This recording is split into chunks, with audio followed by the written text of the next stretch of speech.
love to have you join me at the rec center. It's indoor.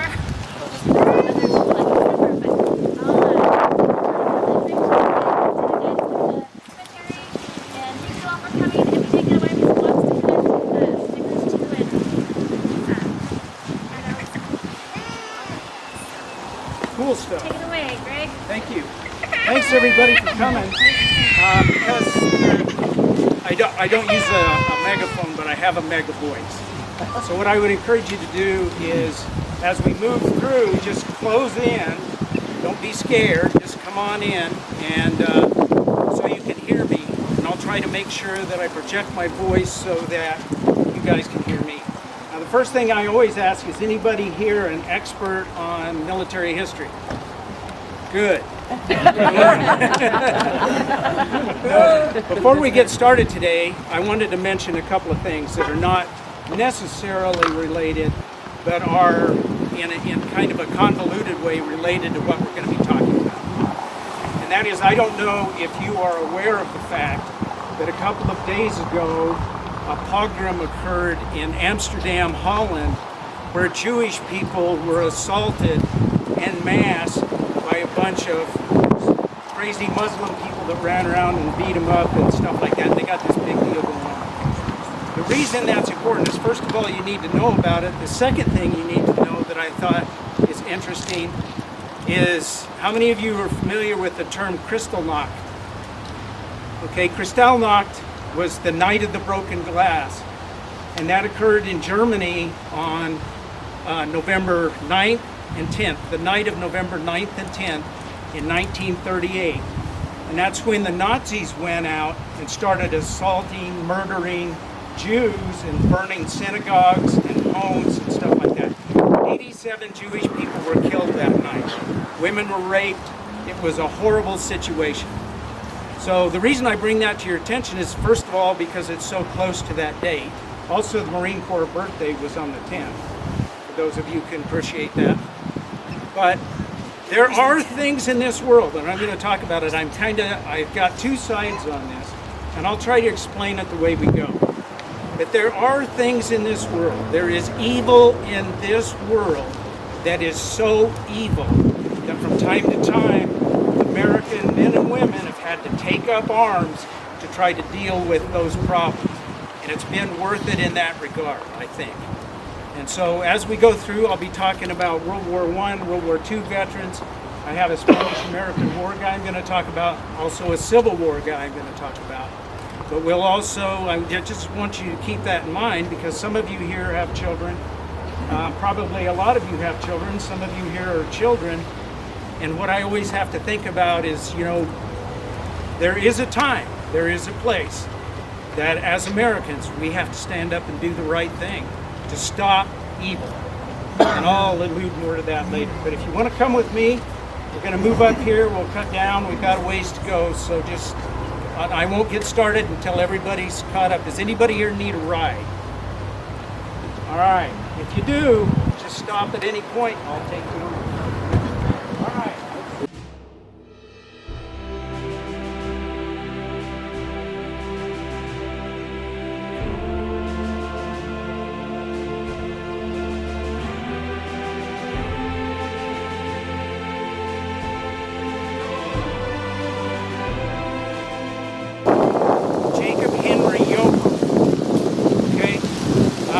Jacob was with Supply Company 44th Infantry Regiment in World War I, 13th Infantry Division. The unit was activated in Fort Lewis, Washington in 1918 and disbanded in 1919. They didn't see combat. He was a wagoner, and the unit was made up of draftees from the western United States. Now you might ask, what is a wagoner? Okay. Wagoners, with that rank wagoner, is the same as being a private. They were the guys who took care of horses and drove wagons with supplies. You have to remember, in World War I and World War II, horses were largely used for that kind of stuff. I'll just throw this in right now since it just came into my mind, but a lot of people don't know that over 4 million horses and mules were killed in World War II. Okay, so you see pictures of the German tanks racing across, everybody shooting, and it's all mechanized, and there's airplanes and trucks and all of that. But the fact of the matter is that horse cavalry and horses and mules used to cross the highway, so they used to that extent mostly by the Germans. And I'll carry on with that on another location here. I'll tell you a little bit about that. Mr. Yoho, when he came back to Campbell County, he owned the East Side filling station down on 2nd Street on the way out of town. Now at that time, out of town was where the intersection is with Highway 59 and 2nd Street. So his filling station was a little bit west of that. So I can remember the filling station when I was a little boy. And then I think they tore it down at the time they made the Sands. At that time, the hotel and whatnot. So with that in mind, there's no further questions. We'll just move to the next. He was one of the first of his clan to actually come here, and they ended up ranching up by Weston. A lot of descendants in this area. This was an interesting challenge in research on him. He is a Spanish-American War veteran, but when he joined the Army, they spelled his name with 2 E's instead of the A's. So to find his information, it was Gleason with 2 E's. We couldn't figure out for a long time why we couldn't find any information on him. Then we tried, the next thing you do is when you run into those kind of things, you start checking on name spellings and stuff. And of course, we found him as 2E Gleason instead of EA Gleason. He joined Company B of the Illinois Volunteers and 4th Regiment. So he was living in Illinois at that time, Newton, Illinois. He joined up and ended up in Cuba as the occupation force that was there. So he served from the 19th and 20th May 1898 until the 2nd of May 1899, when the job was done and they disbanded that particular unit. After the war was over and he was done with his military service, he came out here and homesteaded, and now you know the rest of that story. And if you know a lot of the Gleasons here, there are many, this is their ancestor that first came to Campbell County. All right, now you ready for a little more of a walk?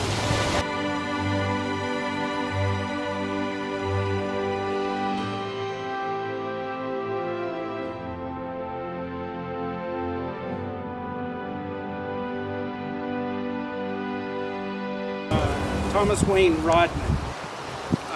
We have family members that are here with us today that are in this family. Okay, there's 3 guys here that share one thing in common, and that's that they were all killed during the war in accidents. Okay, Sergeant Rodman was a radio operator with the 313th Transport Squadron. They flew C-47 aircraft. He was a radio operator on board one of those aircraft that became disoriented or lost in fog and ended up crashing en route from Sicily to England. Now it's interesting, one of the things that I find really interesting about this is that in his time in the service, he had served in North Africa during the North African campaign, and he had also served in Sicily. The C-47s flew to Sicily, and from Sicily, he was actually one of the guys in the unit that dropped the 82nd Airborne Division onto Salerno during the battle in Italy. So what happens, you got these C-47 guys, these transport aircraft, and they went on a secret mission. And the secret mission was to fly back to England, and they were going to be the guys that were going to drop the paratroopers and tow the flag and stuff into D-Day. You got to remember, these guys did not know what they were going there for. They were possibly stuck. And so they were on their way to England when they got lost in the fog or whatever, and they ended up crashing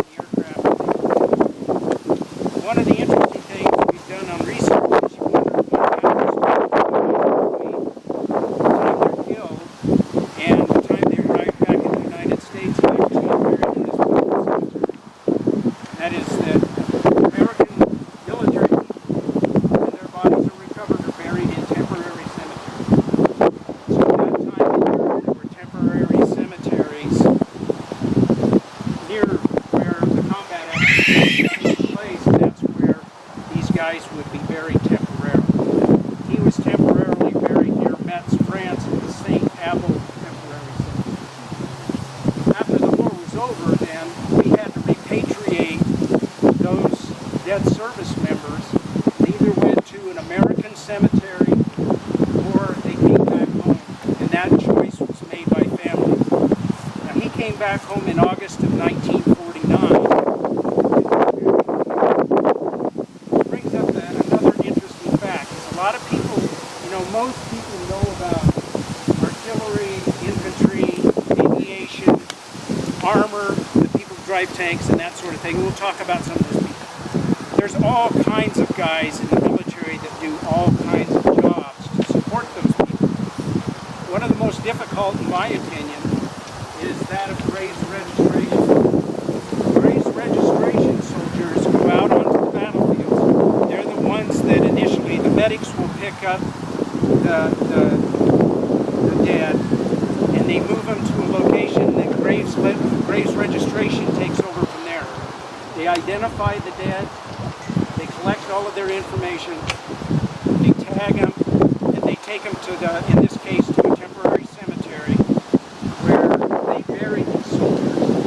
And then they also are the ones, when everything is done, go back and dig those folks up and then move them to either a permanent cemetery or remove them back to their home.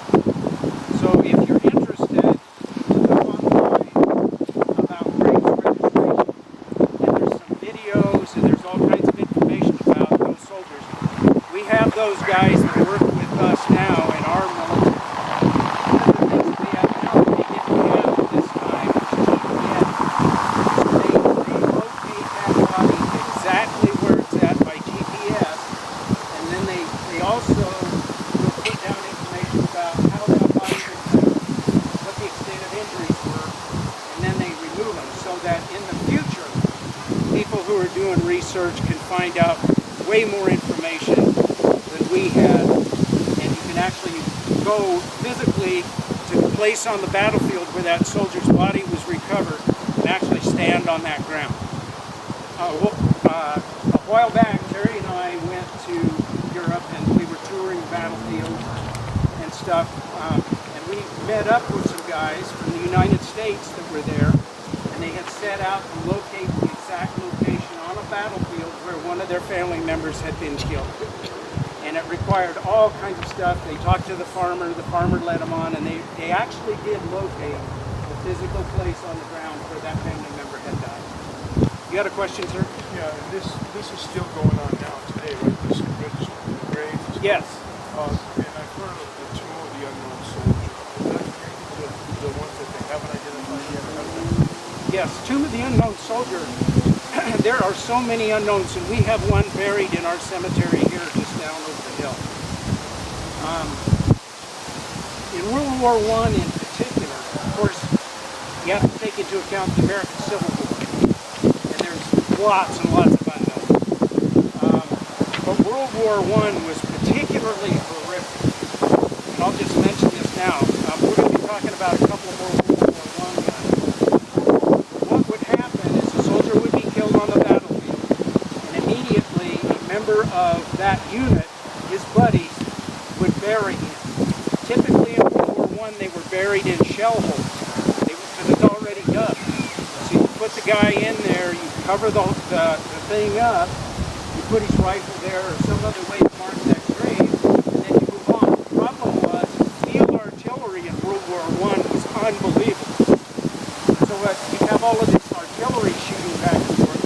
So oftentimes these soldiers that have been buried, that area would be hit again with more artillery, and it would unearth them, and then they would be buried again, and so forth.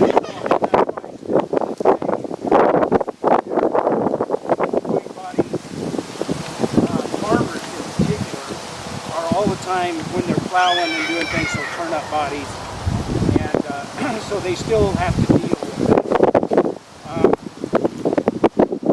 think I'll save my story about artillery to get after. I'm an artillery guy, so you have to forgive me. So 313th Troop Carrier Squadron, and that's the story of Sergeant Thomas Wayne Ryan.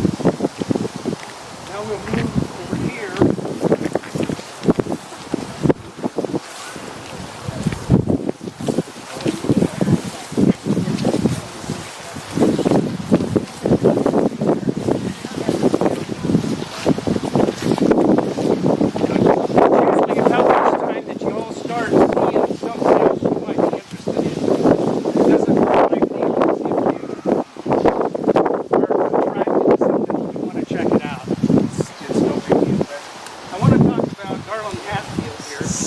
An aviation machinist made third class in the U.S. Navy. Aviation machinist mates are typically guys who work on aircraft, do that sort of thing. That's why he was an AMM3. He was killed on the 17th of September 1923 at the Naval Air Station in Virginia. The way he was killed is an accidental death. So what happened is they had a transmitter set up, so vision if you will, try to use your imagination to think. They got a tractor and it's pulling a series of trailers that are all tied together. Okay? And they're traveling down the runways and stuff. The trailers are carrying 24 300-pound mines, okay, and used to sink submarines. So that kind of thing. These 300-pound containers, these 24, each one is loaded with a highly volatile explosive called Torpex. All right, and after this accident, they quit using Torpex and changed to a more stable explosive. What happened is they were trundling along with the tractor and stuff pulling this. This train of mines or depth charges, and one of them slipped forward and fell between two of the parts. The guy running the tractor didn't know it, so he keeps driving, and that depth charge is sliding along the concrete, which creates heat friction and sets it off. As soon as that blew up, all 24 of the mines blew up and set off a chain reaction explosion. The thing that's incredible about it is there were 27 people that were instantly killed, including Marlon Hatfield, and 399 that were injured from the blast.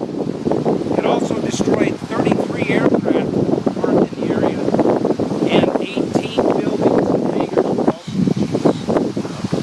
So the explosion was heard over 20 miles away, broke windows out everywhere in the whole neighborhood, as you could imagine. And one of the interesting side notes is, doing the research about the blast, is the first Navy wave female Navy sailor that was killed in the Second World War was killed in this blast. And her name was Elizabeth Kerensky. I mentioned her because she was a young Jewish woman, and she was from Philadelphia, Pennsylvania. She was killed in this same blast. So, this is the kind of thing that probably did so good because they changed the explosives and got a less volatile explosive. And at the same time, it cost all of these people their lives and injuries and everything that went on. Because one of the things you need to know is a lot of people that serve in the military, guys that die in the military die from diseases, they die from accidents. Yeah. Let's see what's next. Alright, we're going to go walk about again for a while. Any questions so far? I am going to share. Are you going to share the story? Yes. I need to share the story. Okay. Because I got this from Mrs. Crane the other day. Thomas Wayne Rodman and is it Stover? Sergeant Stover? It's buried here. Okay, their family members, their fathers, the two fathers of these young men that were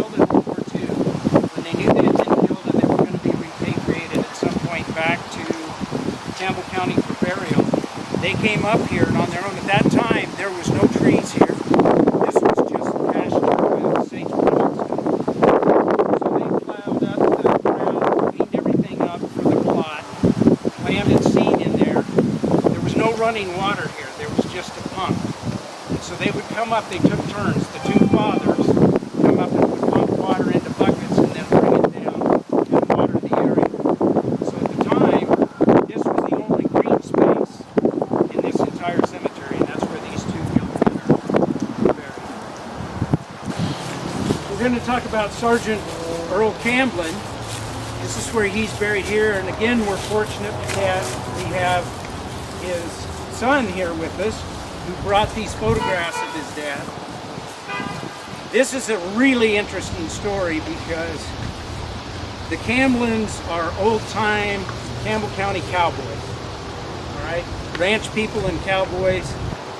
When Earl was a young man, he joined the 115th Cavalry, which was the Wyoming National Guard unit at that time. You got to think about one thing. Okay, so this is back like in 1940. Okay, the United States is not at war, but situation around the world is heating up pretty fast, and so the powers that be decided that we needed to get these National Guard guys trained up because they were going to be the first to get called if something happened, and we had to enter the war. Now at that time, there's only about 300,000 active duty military persons in the United States military. And I mention this because typically in the United States, we are never ready for the next war. We're never ready. Now you ask, well, why aren't we ready? We aren't ready because we hate paying taxes to support a military that isn't out there shooting people and breaking things. So we tend to let our military downsize because we're managing that budget. We don't want to pay for it. That's where we were before World War II started. So they took the 115th Cavalry, and according to Doug's story, they were told that they were going to go to Fort Robinson, Nebraska and break horses, which suited these guys just fine. These are horse people, okay? But instead, when they get on the train, they go to Fort Lewis, Washington for training. They're at Fort Lewis when World War II breaks out. The Japanese attack Pearl Harbor. So you have to remember, after the Japanese attacked Pearl Harbor, people were scared to death they were going to come to the United States and attack the West Coast next. So you got 90,000 soldiers at Fort Lewis, of which Sergeant Earl Camblin is one of them. And so they began, their job is to patrol the West Coast all the way from the Canadian border to the Mexican border. So you got all of these cowboys and horse people and everybody out there doing that job for 2 years. And I thought he had to be in hog heaven because that's right where he came from.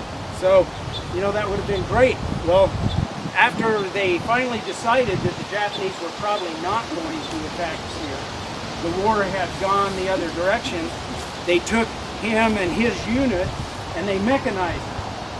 So they took away the horses, they sent them back to get trained up on being tankers and truck drivers and that sort of thing.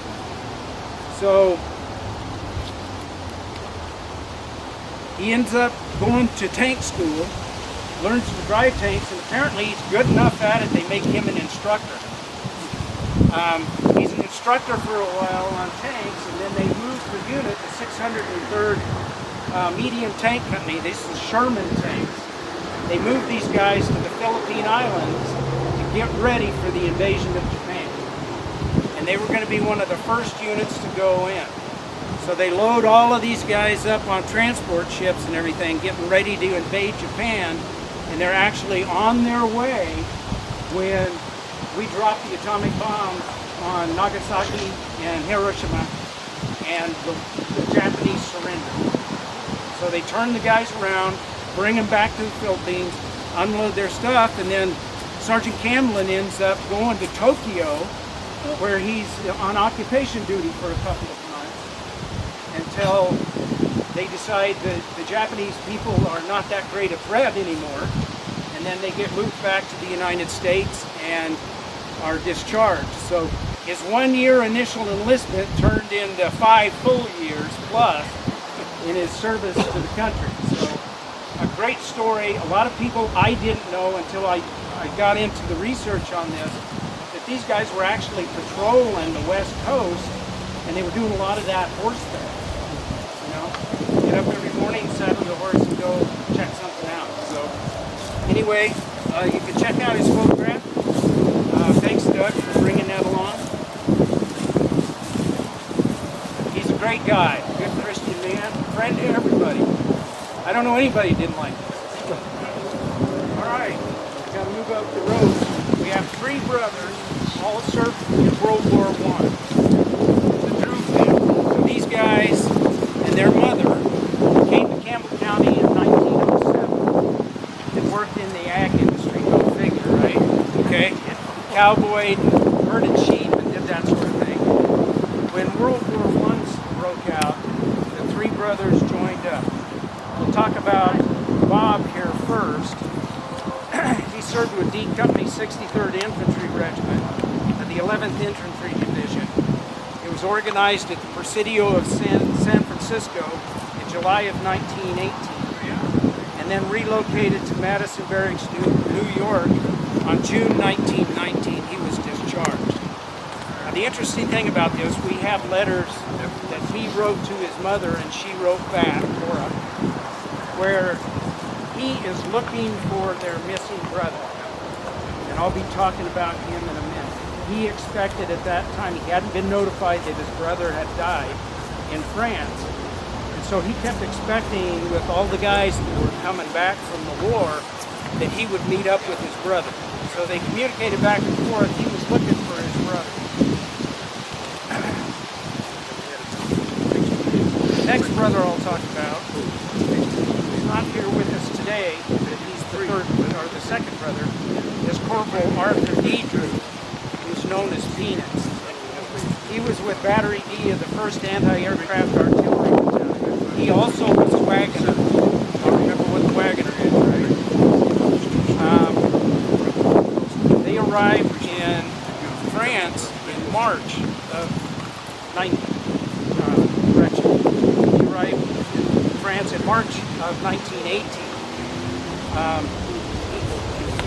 If you remember, or you didn't know, the Battle of Chateau Thierry started in June of 1918. So what you ended up with is you have these guys, American guys, who are just arriving in France, and they're in areas for training. But when the Germans attacked, the attack was called Operation Michael, and it was the largest German offensive of the war. The Germans were all in to beat the Allies and end the war, so they put everything they had into it. To give you an idea of what these guys would live through, so you got all of these American guys, are brand new on the job, okay, never been in combat, have a minimal amount of training, and suddenly the situation becomes so critical, they move all of these guys to the front. So that's what the Americans at Chateau Thierry were serving under French command, because the French came and begged Pershing to send anybody he had because the situation was that critical. So to give you an idea how critical it was, the German attack was called Kaiserschlacht, and it was named in honor of the Kaiser of Germany, Kaiser Wilhelm. It involved, the Germans had 47 infantry divisions in this attack. So an infantry division can be anywhere from 2,000 to 3,000 guys to 5,000 guys, depending on how it's arranged. So you've got literally tens of thousands, hundreds of thousands of these German soldiers attacking into France at that time. In the first 5 hours of that battle, the Germans fired 1 million rounds of artillery ammunition from 10,000 guns. So I don't think there's any possible way you could imagine what that must have been like. Okay, so 1 million rounds of artillery ammunition. Just got to be devastating. But anyway, he lived through that. As an anti-aircraft artillery guy, they were equipped with 3-inch rifles. So it's a cannon that shoots a 3-inch shell that weighs about 25 pounds. And they were they were designed to shoot at airplanes. So you could set the fuse to shoot at an airplane and have it burst at a certain altitude. But this situation was so critical, they sent the unit to guard a bridge in Chateau Thierry. And this big battle was fought at this bridge, and he was at that battle. He then went on, after that battle was over, they moved him to the Aisne-Marne defense, which was the next part of this German assault. So these Americans were then moved from the Chateau Thierry area into the Aisne-Marne and defended that area. And that ended on the 6th of August, 1918. So the unfortunate thing is Corporal Drew became ill and was admitted to base hospital number 41 near Paris, and he died there on the 23rd of December 1918. We have, at the museum, we have a letter that was written by the guy that was there with him when he died, a buddy of his that had served with him. He was there every day and saw him in the hospital, and literally tells his mother the progression of his disease. We speculate that it was probably the Spanish flu that killed him, because the first 2 days he argued with the doctors about why he was there. He said he felt fine, didn't need to be there. And then in this letter he describes it. You see this slow deterioration of his physical condition. One of the most interesting things is when it comes to the end and he's there, he tells his buddy, he said, "I'm all in but my shoelaces." So I thought that was an interesting way to look at it. His last 3 words when he died was "Mama, Mama, Mama."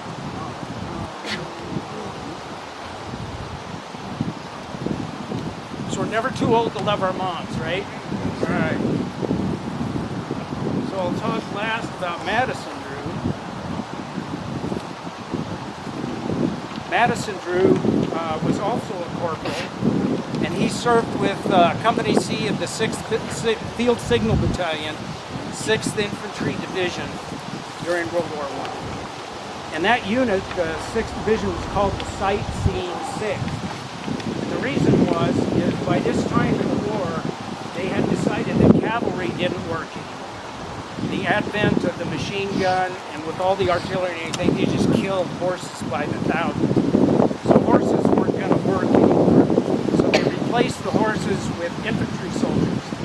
So these guys, the 6th Division, was assigned to do a job that normally in the past had been done by cavalry.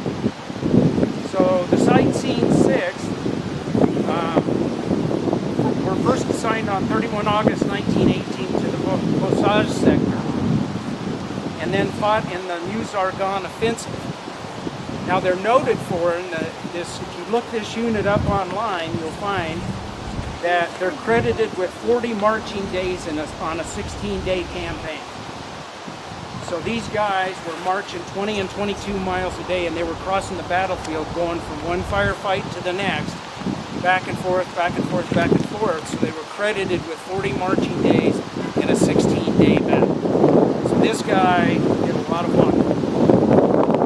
During the campaign, they had 227 of their people killed in action. He returned back here to Campbell County in June of 1919.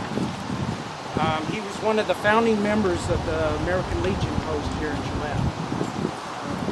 I believe, correctly, that he died of tick fever, right? Okay, Bob died of tick fever. I thought I'd throw that in. They called it at that time spotted fever. But, yeah, Rocky Mountain spotted fever. I guess you got that on your cheat sheet.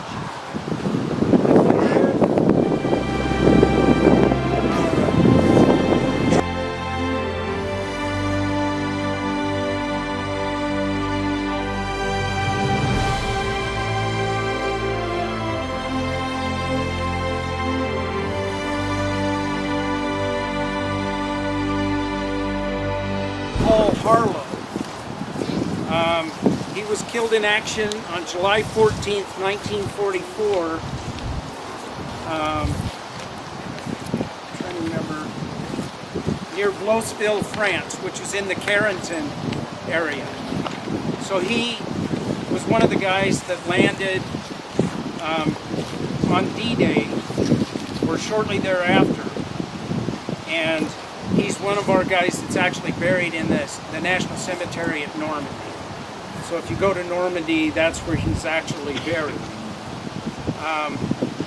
9th Infantry Division, 60th Infantry Regiment.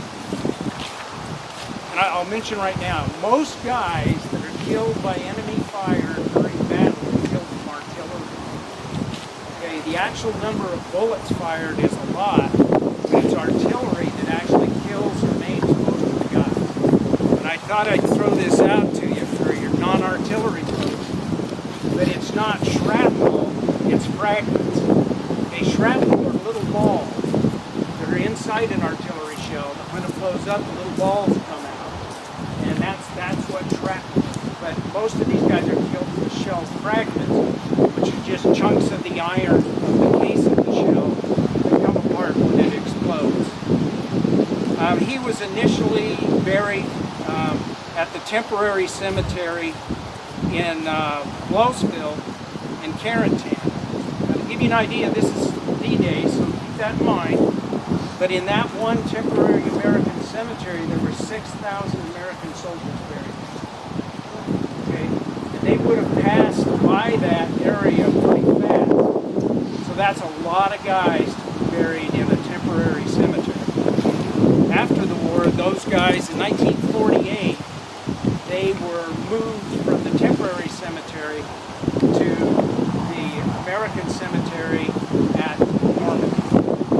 Go there to visit. I have his information. If you wanted to go visit his grave in Normandy, we can provide you that. And you can stop and check him out and say hello while you're there. He also was a veteran of the North African and Italian campaigns prior to the landing in France. All right.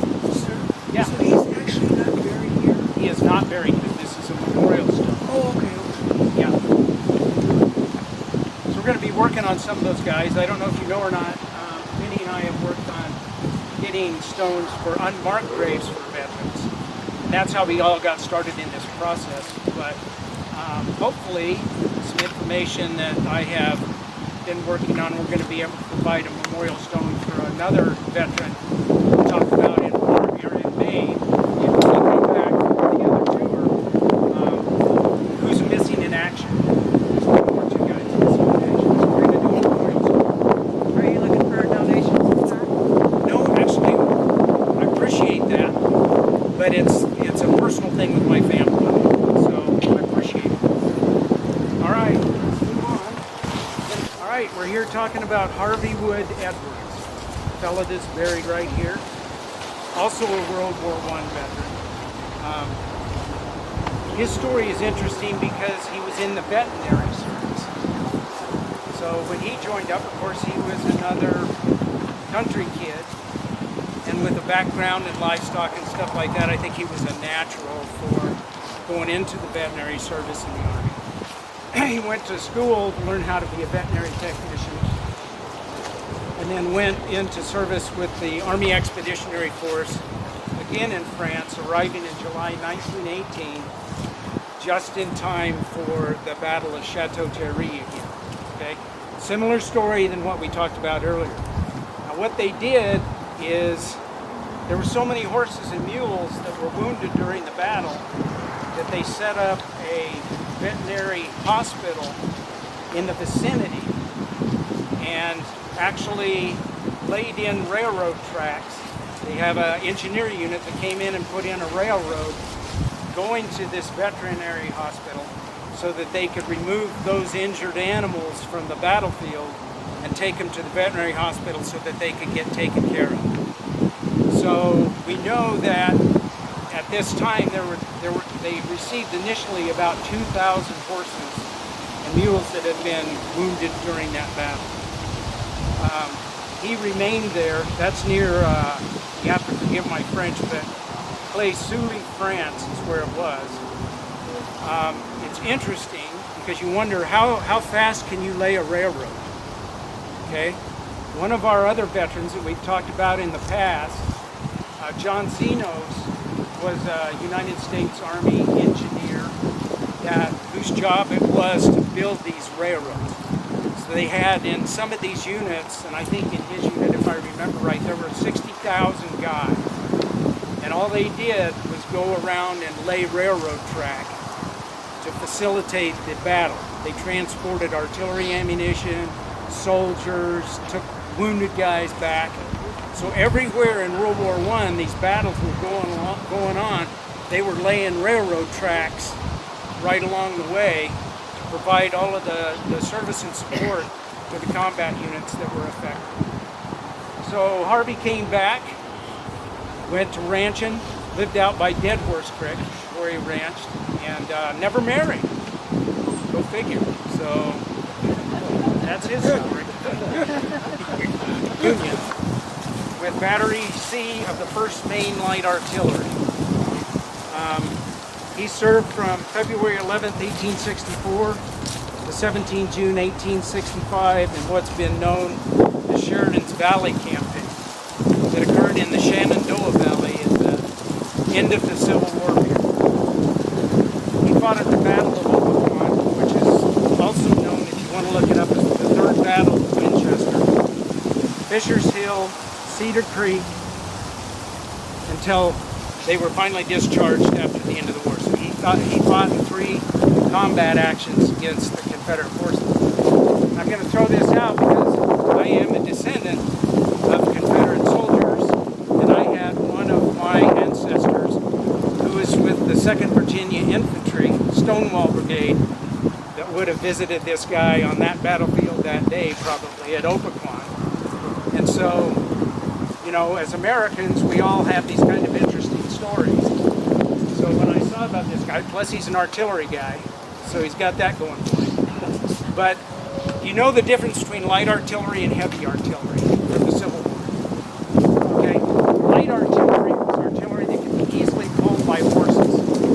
So they were fairly light cannons.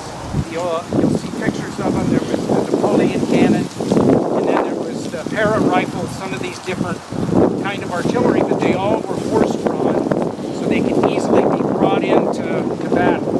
And the artillery would close up with the infantry as close as they could get, and then they would support the infantry in an attack or in a defense. So these guys would have been racing around with teams of horses pulling these cannons and caissons, and then they would swing into a position where they were told to go, line the cannons up on the enemy, and then begin shooting them, and then hook up again when it was time to move and race on. So that's where he is. He came to Campbell County sometime after 1910. And so this is where he passed away. This is one of the unmarked graves that we had here that we were able to obtain a stone for to mark his grave. So Union soldier. We don't have any Confederate soldiers in our cemetery. We thought we did at one time. But that's an interesting story, a different story, because it was a Union soldier buried under a Confederate stone. We got that squared away. Now he's got a Union stone, so we got him good to go. Oh, I didn't tell you what heavy artillery is, okay? So heavy artillery is artillery that can't be drawn by horses. It's so heavy, I mean, it could eventually, but what you see during this period with heavy artillery are coastal guns. So they bring in these great big cannons, they set them up in forts along the coast, the sea coast, and they're there to defend against enemy ships and that kind of thing. So on the battlefield, no heavy artillery. On the coast, heavy artillery. Which one were you? Heavy artillery. Actually, nowadays it's different. I was a towed artillery guy. That means you pull up with a truck instead of horses. 155 millimeter howitzer. Okay. 100-pound projectile. Okay, we're going to move down. We're going to check out the truck. We've got one more veteran to take a look at. Are there any more questions?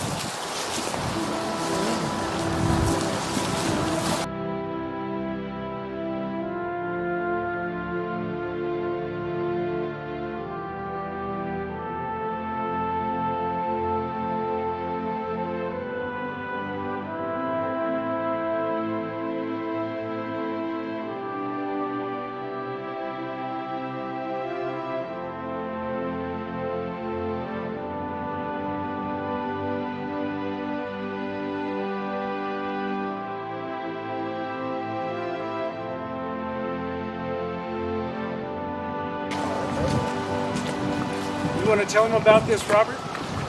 I don't know if I know much about it. It's a recent donation to the museum. It's a 1941 WC1 is the designation. It's a Dodge vehicle, very similar to their civilian one they came out with after the war called a Dodge Power Wagon. 3/4 ton, right? Yep, and it was built for the Wyoming National Guard. There's a tag in there that has the exact date it was delivered to the Guard in 1941. Some speculation that potentially it went with the Guard, with the 115th to Fort Lewis, Washington, which you talked about earlier. But we can't find any records that would say that for sure. Yep. Well, I told Terry the other day when we were up here, I said, I bet early Camlin probably peed behind the wheel of that. When it was at Fort Lewis, Washington. He would have been in the vicinity of this truck because there weren't that many mechanized vehicles with their outfit. I mean, they have a lot. We have a photograph of the 115th guys at Fort Lewis, and so this truck was probably in that photograph, and so was Early Camblin and some of the other guys we talked about of the 115th. So I wanted to just share that with you. If you want to take a look at it, feel free, and then we'll move on to our last guy.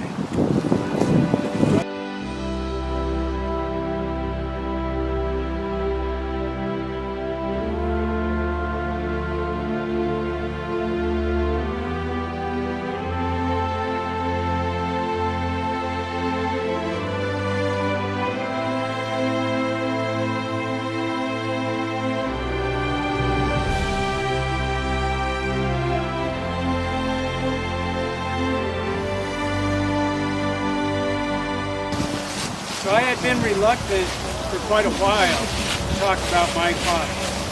This is my dad, Jack Bennick.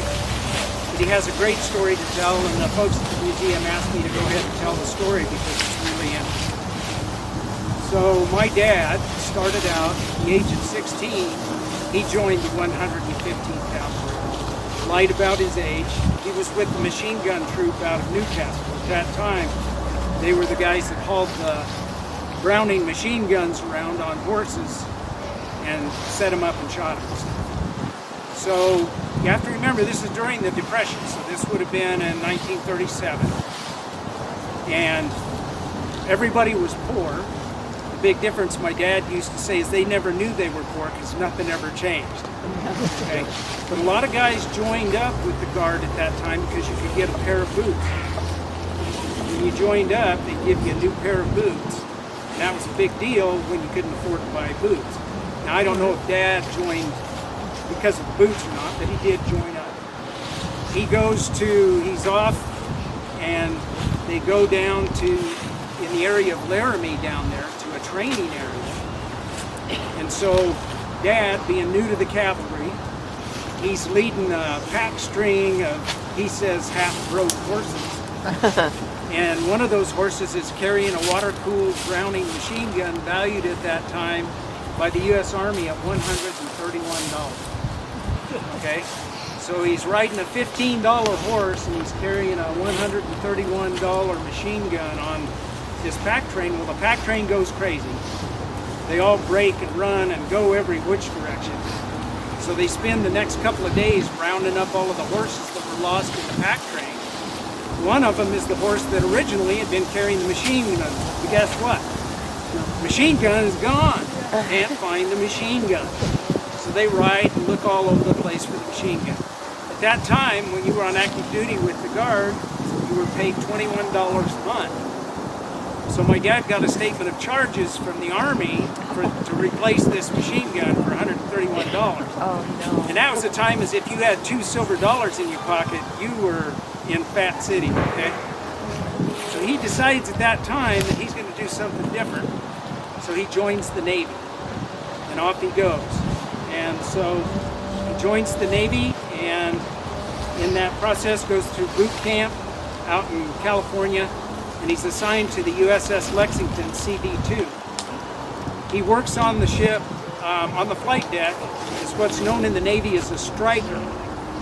Okay, a striker is a guy that doesn't have a rating. In the Navy, your job is called a rating. So when you have a real job, like if you're a bosun's mate or a machinist mate or a gunner's mate or a signalman, that's your job, and that's so you're called. And so you'll see Navy guys are called by their rating.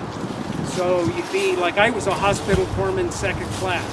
That tells you I'm a second class petty officer, and I'm also a hospital corpsman. That's my job. And if you were a bosun's mate, you'd be a bosun's mate second class. So anyway, Dad's striking. He's always had an interest in photography, so he gets accepted into the photography program. Ends up getting sent to Pensacola, Florida, where he goes through photography school, and he also becomes qualified as an aviation crewman at that time. Because you have to remember that photography at that time, aviation photography, doing recon stuff, was pretty much in its infancy. It started it in World War I, but they were still hanging out of the cockpit of an airplane with a speed graphic camera taking pictures as they fly over the enemy positions. So that's how Dad got started. He ended up going to the USS Wasp in 1941, and he was in Bermuda when the Japanese attacked Pearl Harbor on December 7th. So immediately the Wasp goes into refit, they head over, and they spend 2 tours running back and forth between Scotland and the island of Malta, hauling British aircraft, and they would get within distance of Malta where the planes could take off and fly on to Malta, and then they go back and get another load. They did that twice, crossed the canal, what do you call it? Panama Canal, crossed over to the Pacific, and went into the Pacific Theater of Operation. Sadly, the USS Wasp, which at that time was the CD-7, was torpedoed and sunk on September 15, 1942 in Coral Sea off the coast of Guadalcanal. My dad was on the ship with us.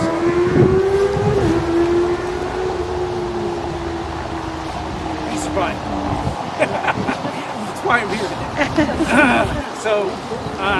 Anyway, they get recovered, the guys return. He goes on later to do photography work for the Marines on the ground, and ends up as a chief petty officer running the photo lab at Espiritu Santos in the New Hebrides Islands. And he's still an aviation guy, so he's working on that. He ends up, at the end of the war, just before the end of the war, he was sent to the Anacostia Naval Air Station, where he was working on, at that time they were mechanizing cameras so that they could be high-speed cameras. So they were going to mount this on the F-8F Bearcat aircraft, which was Grumman descendant of the F-4F and the F-6F, and so it's very fast. The idea being is instead of flying over and taking pictures, you would have an automated camera. So you could fly it over, the pilot would just switch a button, the camera would click on, and he could keep hauling butt at 320 miles an hour, and it would take a series of photographs over what they were looking at. That was his project when the war ended. After the war was over, he had enough points, got out of the Navy, came back, started a photography studio here in Gillette, failed at that, went on to work at the Stockman's Bank, and that's where he retired from. That's the story of my dad. So, one of the cool things is we have his survivor card. When guys survive the sinking of a ship, they get a card, and they're kind of in this special group of, buddies, that's like, I got my card, where's yours? It's good to get somebody to buy you a drink. That's a Wasp example. Is that 4 different words? No, Wasp was like the wasp that'll sting you. That time because they were aviation, they had airplanes on the ships. So you had the Wasp and the Hornet. Later on, they went to the Enterprise and so forth. So the Wasp and the Hornet were both stingers? Yeah. So that's what that was all about. So I grew up with that story. And so anyway, that's the story of my dad. But I wanted to take just a minute. My wife, Terry, is here. And to allude to it earlier.